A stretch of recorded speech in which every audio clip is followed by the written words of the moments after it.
Welcome, everyone. It's good to see a large crowd. Seems like yesterday we were here finishing up an exciting season last year. So thanks, everyone, for coming out. And I know you had a chance to meet with some of the players. So might as well just open it up to questions and see what you guys are interested in. What should be the expectations for this team? It's twofold. Obviously the begin with the end in mind. So the ultimate goal is to win a national championship. We've put it out there. I'm assuming the players spoke about it before me. We call it, it's the law of attraction. It's something that we see, we visualize, we dream about, we talk about. But then, go back to begin. There's a process to that. And, it's my job and the coaching staff to keep us grounded and keep us in the moment, be where our feet are. And if there's something that we've done, I'm proud of a lot of our accomplishments in our 9 years here. But I've always said the proudest I am is of hosting the regionals. Winning a conference tournament, winning a regional, winning a super regional, even winning in Omaha. That's great stuff, and we want to accomplish all those things. But that's getting hot at the right time. Hosting a regional is a reward from the NCAA. I mean, it's a statement that says of the 300 Division I playing baseball schools in the country, you deserve to be one of the 16 or one of the 8 hosts. And that's what we talk about, the process. I mean, that's 14 weeks, 4 or 5 games a week, road trips, slumps, injuries that we've been able to handle those battles, those storms, those ups and downs, and we've been rewarded with hosting a regional. And it says a lot about our athletic department and how well we do hosting NCAA events. So, and then that goes back to begin. To host a regional, you gotta play well. You gotta play well every week. And you got to handle the storms that come your way, and that'll be our focus as coaches, is keeping our guys in the moment. And so I said something to him the other day. We'll talk about winning a national championship right up until the first game, and then when the first game starts, there's no need to talk about that anymore. Dan, what's it like second year in this league to already have the target on your back from everybody else in the company? Yeah, I'm sure we got the respect of everybody else in our league, but it's going to be a battle. 30 ACC games, and we do well when we're the attacker, when we're hunting. I don't want our kids thinking that they're coming after us. I mean, there's still great history and tradition in the ACC, and we go to Florida State, we go to Miami, we go to North Carolina, just to mention a few. I mean, we have to be the hunter, and we have to have a chip on our shoulder, and that, where I was really proud of our group last year was they just had so much respect for the league, and it showed that they were able to show up, every day, for 10 weekends, 30 games. I was very impressed with that group last year. How confident are you in your weekend rotation heading into the season? I think it's my 24th season, so expect the unexpected. I mean, it's we feel really good about our rotation, but you realize it never always comes out maybe the way you plan it, and young guys will have to step up, and guys out of the bullpen will have to step up, but we feel good going into it, and with Funk, McKay, and Harrington, I mean, we feel really good about it, but they got to stay in the moment, they got to pitch well, they got to stay healthy, and they know if they do that, they stay in those spots, and if they don't, then we give someone else an opportunity. Dan, realizing you haven't played an inning yet, does this team have potential to be maybe your best here, or how do you look at it? It's a good question. That the realization is there's a lot of optimistic coaches right now, as they should be. I mean, I don't blame anybody for being optimistic. We feel talent-wise, we have we hope one of the best teams in the country. But you realize it's a lot of factors that come into play: togetherness, sacrifice, being able to handle the adversity. There's so many factors that come together to ultimately be a great team. So let's let the 14 weeks and then the hopefully 4 to 6 weeks in the postseason, play out. And after 20 weeks, so let's see where we're at.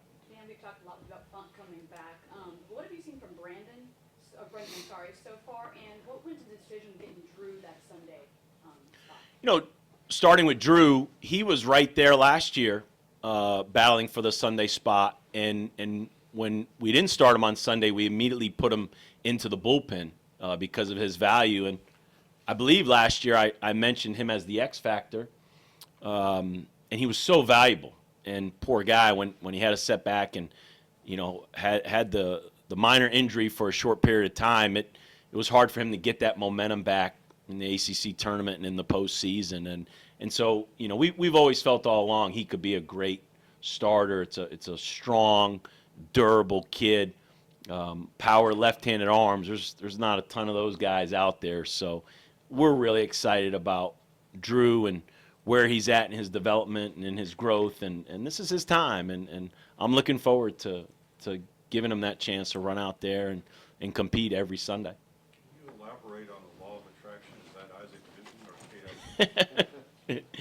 I'm in the new generation, so if it's in a song, I've heard it. But it's actually it was a clip we showed our kids after the break from is it Conor McGregor, the UFC fighter, and just in a press conference where he talked about visualizing his championship and he saw the things happening in a match and we showed that to the kids that and as he mentions in there, you can't be afraid to put it out there. That you have to say it, you have to see it, and you have to believe it.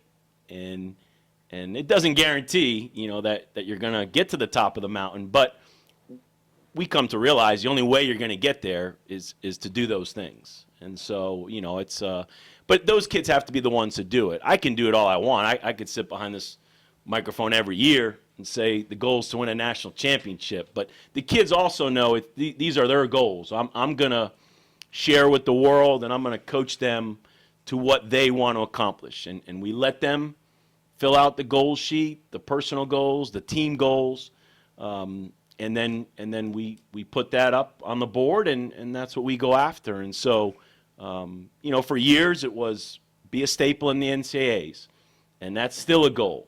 And then it was go to Omaha. And it wasn't just go to Omaha, it was go to Omaha 3 years in a row. I sat behind this mic 4 years ago when we lost to Arizona in the regional finals, and I said, okay, here we are. The goal is to go to Omaha 3 years in a row. But sometimes you realize that that's what you get. We got 2.5 trips to Omaha. So now we say the goal is to win a national championship, and that's where we're at. That's where the program's at. That's what the players want. And as coaches, we believe that. I don't want to mislead kids either.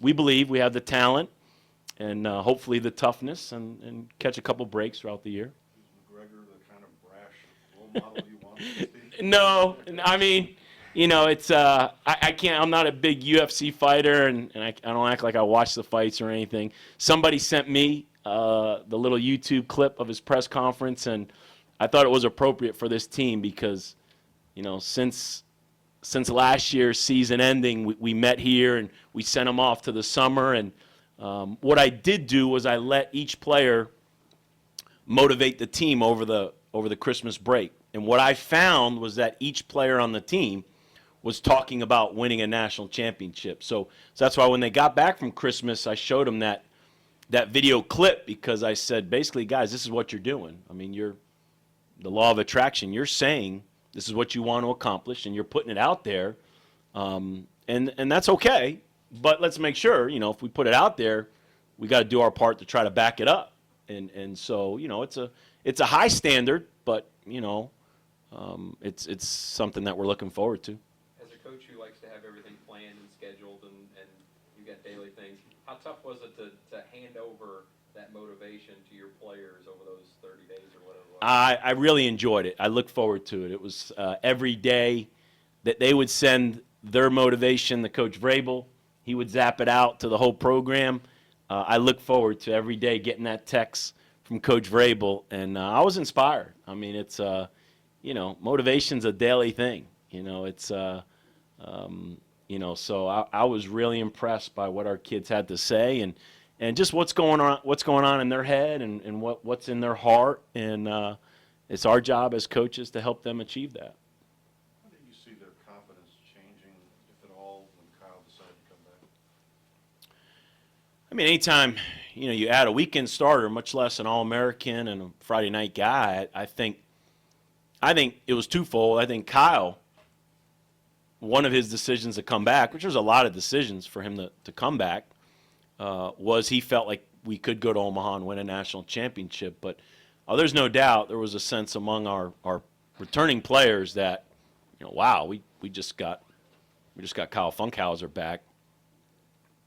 We got a chance to take that next step and compete to win a national championship. So I think for everybody, I think for the players, for the coaches, for the administration, for the fans, I think for the rest of the country, just look at all the preseason rankings. I think Kyle Funkhauser made a huge statement as to what he thinks this team can accomplish this year. Kyle coming back, you don't want him to just come back to come back. What specific things were you looking to improve on him? How can he gain from coming back? Yeah, I mean, we met this morning and we talked about being accountable, and I say it all the time. We're accountable for these players, and so for Kyle to say he wanted to come back, it was all right. Well, if you want to come back, let me hear the reasons why. And if one of those reasons is you think you can get better, well then you got to get better. I mean, you have to make the commitment. We have to make the commitment. The support staff, that we all have to make a commitment to help you get better. And so it was fun to watch him this fall. Just work on some different things, some breaking balls, a few more change-ups, a few more sliders, being able to throw some more off-speed stuff, mentality. We address some of the things physically and mentally. And let's face it, he's a year older, a year mature, and he had gone through that. College athletics, college baseball has so many challenges in it. Freshman year, I mean, it's just you're in a different world. Sophomore year, you got the sophomore slump. If you have too much success as a freshman, you think you've arrived. Ooh, you could set yourself up for a tough year. Junior year, the draft year. Now all these scouts are watching me. I'm not just playing. I got all these eyes, and they got stopwatches, and they're taking notes, and so now you're thinking of the pro world. And then seniors have their challenges. This is it. This is my last hurrah. I want it to go out the right way, and so I've seen kids handle those 4 years very well, and then I've seen many kids struggle in one or all 4 of those years in some way or another. So, we just, as coaches, we just try to do our part, to help these guys. Coach, looking at your schedule, I see SEC Network, ESPN3, ESPNU. I mean, the visibility for you guys this year is going to be pretty good. What does that say about where your program is and how you use that for recruiting and just the growth of the game in general, that college baseball is more available on TV now? I mean, it's I'm happy for the University of Louisville. I mean, it's when I got here, that train right behind the stadium, and I just said, guys, we got to get on the train of success, and so many sports here are having success. We got to do our part, and we just want to do our part. It's springtime, and spring sports are out, and softball and lacrosse, and we want to bring success and keep the fans engaged. Try to get them the Derby, and then give them something to get excited about after Derby before football starts up.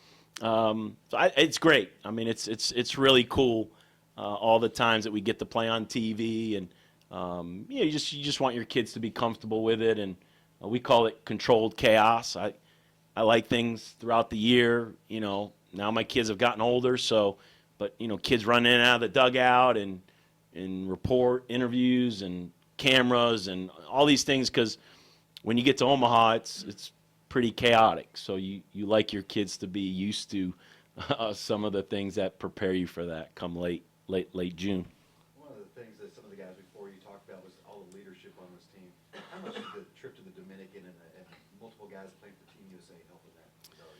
Yeah, we have a lot of leaders. That's all those older guys. I had a senior meal the other night, and about half the team, was at my house, and realized, man, we got a lot of older guys on this team, a lot of leadership. A third world country, everybody needs that. I don't care if you're a freshman or a senior or if you're 35 or 65. I mean, spend time in a third world country and serve others and give back to the world. It was a great experience. I was really proud of how they handled that, and you just want them to take those lessons and bring them back to the city of Louisville and bring them back to America and let those seeds, manifest itself to sit in there for the rest of their lives as they become great ambassadors of this university. And I wish we could do it more often. I guess it's once every 4 years, but it's a trip that we'll take every 4 years. I mean, it was great. And then not to mention the passion in baseball. I mean, we went to arguably the most passionate baseball country in the world. So for our kids who love the game and want to play professionally and want to make it to the big leagues, I mean, it was an eye-opener that, these guys they're passionate. I mean, it's background baseball, or backyard baseball or playground baseball where they're going to play all day, sun up, sun down. I mean, you talk about guys who love the game. So it was good for all my drafted kids and, to realize, okay, I'm going to be competing against these guys and hopefully AA or AAA or trying to make it to the big leagues. I thought baseball-wise it was very educational as well. So going back to Kyle and him turning down the first round, do you see that often in baseball, and how hard was that for him to come back or to make that decision? Yeah, I mean it happens every year. I mean it's not the majority, but it's happened. He's not the first one who's done it. So we've all been a part. As coaches, we've coached guys who've turned down the draft, and whether they're at a high school or whether they came back for their senior year. And, he seemed level-headed from day one. He seemed grounded. He never seemed to make an emotional decision. He was always clear and concise with his reasoning and what was going on in his head. So, I mean, as soon as we spoke the first time after the draft, you got that sense that, let it play out and let's see what happens, and let's but again, as a father and a coach, like, I wanted to bounce a lot of questions off him.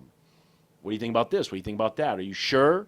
There's no guarantee this can happen. What are the guarantees? And we kind of listed this can happen, your degree, play another year, and then what do we hope for? And we kind of listed all the hopefuls, and but there's no guarantee. There's no guarantee in life. I mean, I'm sure he thought if he'd signed, no guarantee he'd pitch in the big leagues. I mean, it's just it is what it is. And so I met with the three seniors, and the thing I'd say, I want them to enjoy this year. It's their last year no matter what. So make sure that you guys enjoy this, because it is a lot of fun. And I don't think Kyle would have come back if he didn't think that he could really enjoy this. And it just showed you how much fun he's having to this point. How much offensively, you get bats and pitching-wise and all that, but how much focus on defense in the preseason has there been, and how big of a key is that to this season? Yeah, no, that's a great question because I've studied teams in Omaha. I've studied teams who won the national championship. As part of me that was glad the Broncos won the Super Bowl. I mean, we talked a lot about defense, and pitching gets a lot of attention, as it should. The offense should get a lot of attention, as it should, with all those older players. But the challenge for me from the first day, and I've reiterated it several times in the past few weeks, is, to ultimately win a national championship, you have to be great defensively. And so that's the challenge that I have in front of our team. And, so we had Super Bowl week, and, so as the Broncos were getting ready to play the Panthers, believe me, there was a side of me, and I like Peyton Manning, so nothing against Cam Newton or the Panthers. My wife's from Charlotte, so, her parents had season tickets to to the Panther games, and I've been to a handful of them. But from a coaching perspective, I thought, man, if the great defense wins here, then that's just something we'll talk about and let it sink into our kids. That they've all heard this saying. We've all heard this saying: defense wins championships. And when you study the teams in Omaha and the teams that win, boy, they don't make any errors. You can't give good teams an extra out in an inning. You just can't give them that fourth out. You do that to a regional, super regional team in Omaha, and you're destined to give up what we call that crooked number, and that one crooked number is going to cost you the game more times than not. So I think we have a chance to be great defensively, but time will tell. Time for a couple more, guys. The perception of Corey changed since last spring. He's now projected as a very high draft choice. I don't know if he was this time in March or May. No, you're right. I joked him, last time this year, Corey, nobody knew who you were, man. And but credit to Corey. I mean, it's something I've always said. I've said it about the Birdie brothers and Corey and so many players in our program. You have to want to be great. That greatness is a desire that you have to have. I mean, a real burning desire. I mean, I saw it when Nick Birdie showed up as a freshman, and I just remember thinking, even though he had a tough freshman, I remember thinking, man, that kid wants to be great. And they all want to be good, and they all want to be really good, but not everyone wants to be great. I thought last year, Corey, his preparation, his focus, his consistency through the year, all the way into Team USA in the summer he had, I just remember going, man, he wants to be great. And I met with him even earlier about, this time in his freshman year. We didn't know where he was going to fit in. That you got to handle what I talk about, tough freshman year. He had a tough freshman year, and he got hot in the postseason. And I give him a lot of credit. He matured a lot. He grew up a lot. He learned. He made the adjustments that we challenged him to make, and it's fun. Anytime as a coach, we push these kids to be great. But at the end of the day, you can give us some credit in there, but it comes down to what's that gene inside of them. What's when they put that head on the pillow at night, what is it that they're wanting to do? And Corey Ray he's worked to be great. It's been fun to watch. When did you see the buzz change around? We were about to get swept down in Atlanta, and down 6 runs, I think, with 9 outs to go, and he hit a 2-out, 2-strike, 3-run homer in an inning where we tied it, and that's when it first kind of clicked for me. Early last year, where I thought, wow, that's and what I noticed about Corey, and we talk about hitters being greedy, and those are good qualities, but he never added to his stats when we were up 10-1. If anything, he got out of the zone and he got big, and he had his worst at bats when we were up big. When the game was close, when the game was on the line, his home runs and his doubles and his RBIs, they always seemed to come when the game was on the line, whether early or late. And I just thought, man, that's a great quality to have. That's trusting your ability. That's locking in and focusing. And I just noticed his preparation game to game. And I don't know if he's talked about his little book. I don't know if it's a brown book or a black book, some book. But, I see him take notes in it, and I see him reading it, and I just, there's that mental side where, man, this guy's locked in, this guy's focused, and it's gonna be fun. It's gonna be fun to watch him this year because, he went from being a 5-6 hole hitter, playing a little bit as a freshman, to a 3-hole hitter, an All-American, to we're gonna lead him off next weekend. I'm gonna move him to the leadoff. I call it the high school philosophy: put your best player up first. Now that might hurt the feelings of the other 8 guys in the lineup, but they know Corey's a superstar, and I tinkered. USA Baseball did it in the summer, and we kind of tinkered with it a little bit in the fall and in the spring, and I just feel like this lineup, I want to see what this lineup looks like with Corey in the leadoff. So, we're going to – and I've talked to Corey about that, what does it mean to be a leadoff hitter, and we'll have to make adjustments throughout the year as people will figure out a scouting report on him and what he likes to do, and constantly making adjustments. So I'm anxious. I think you all will enjoy seeing him in the leadoff spot. I have in our scrimmages. It's fun to watch, and I talked to Coach Williams, and I talked to Coach Snyder and Vrabel. It's what do you think about him in the leadoff? What does it look like with him walking to the plate to lead off the game? And it allows him to get on base, instead of having 1 or 2 outs. He's a dynamic base stealer. It'd be nice for him to get on base with no outs sometimes, and where you don't have to run first pitch. You don't have to, let's pick the right spot to run and give him some time as to when is the best time to steal bases. So I'm looking forward to him in that spot. One more? With And what do you think all of the, or 2 more? You 2 can go. with all the guys back and all that, how difficult will this be for some of the freshmen and some of the other guys that are kind of have a logjam at some spots? And how much do you anticipate getting guys at bats, or just trying to throw different guys in there? The team needs to watch the press conference of your questions, because the things you're asking me, again, like the defense, you must be listening to me in these meetings. But no, the defense, and then you ask about, it is tough for freshmen. That this group of juniors now, there was 5 of them that played as freshmen. None of them all played at the same time, and none of them started for like more than a week or 2. Lyman had a spot. Logan Taylor had a spot. Will Smith had a spot. Solak in and out, and then Corey was like the last freshman to get his opportunity, and he took advantage of it late. And so it's going to be, I think the freshmen are smart enough to know how talented we are. Depth is one of our strengths. Just because you're not in the lineup every day doesn't mean you're not getting better. Blake Taberry redshirted. Blake Taberry was behind Zach Lucas last year. I think Blake Taberry's a superstar. He's in the Cape Cod All-Star game. I think the scouts love him. I think he's going to be a good draft pick. So just because you're not in the lineup every day doesn't mean you're not getting better.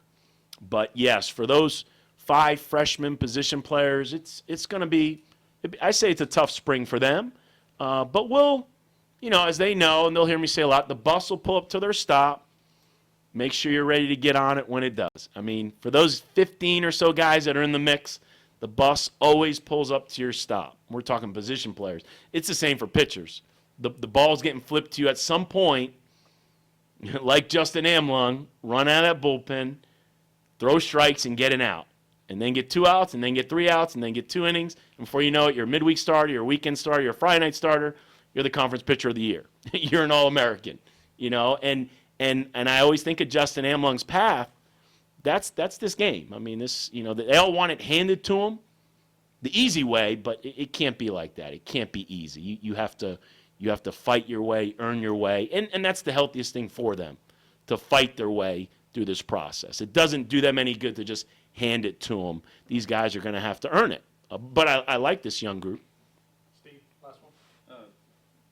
Dan, what kind of progress do you want to see from Brendan, either on the mound or at the plate this year? It's challenging because you have such an amazing year.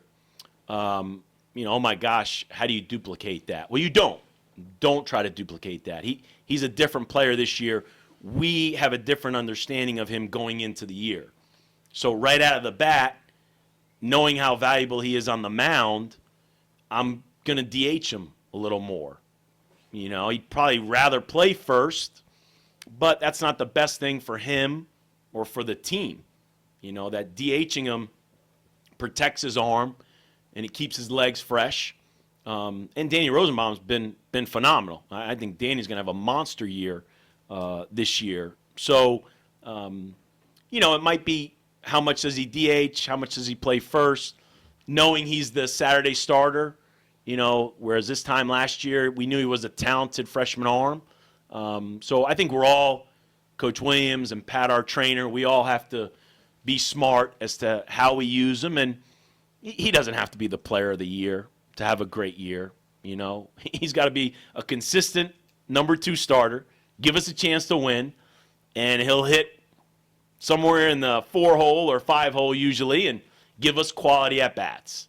And if those are All-American numbers, great, All-American numbers. If they're good college numbers, we'll be happy with that. Good college numbers. I mean, by no means does he have to try to duplicate what he did last year. Just get better. Just get better and be ready to fight through this process. Have you seen some power games by you guys this year? Come on, Garrett. We got baseball to talk, man. There's nowhere to go. The 10 more questions for you.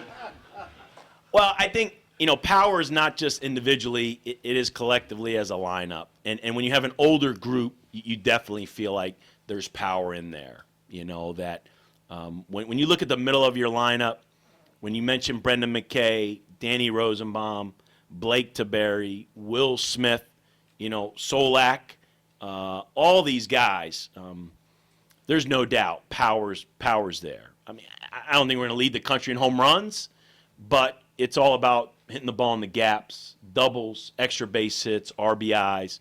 And I'm looking forward to the emergence of some younger guys, to Drew Ellis, Austin Clemens, Colby Fitch, some of our younger guys that we're going to need them to step up. And Devin Hairston, I think we're going to have the best. I don't know if he's going to hit 8th in the lineup or 7th, but he was the MVP of the regional last year. So the kids will hear me say, we hope our 7, 8, and 9 is as good as anybody's 7, 8, and 9 in the country, because that's when your lineup is special. And then last but not least, and I didn't talk a lot of pitching, I think you guys got the gist of the pitching. Last year I said Harrington was the X factor. So I'm going to say this year I think Kidston is the X factor. We don't talk about Anthony a lot this year, but we've talked about Anthony a lot in our program, and he's kind of the forgotten hero. And so I'm looking forward to flipping the ball to Anthony and letting him get outs, as well as it's a talented pitching staff, and those guys are working hard. We're looking forward. I think I'm cut off from Garrett. All right, guys, thanks for coming.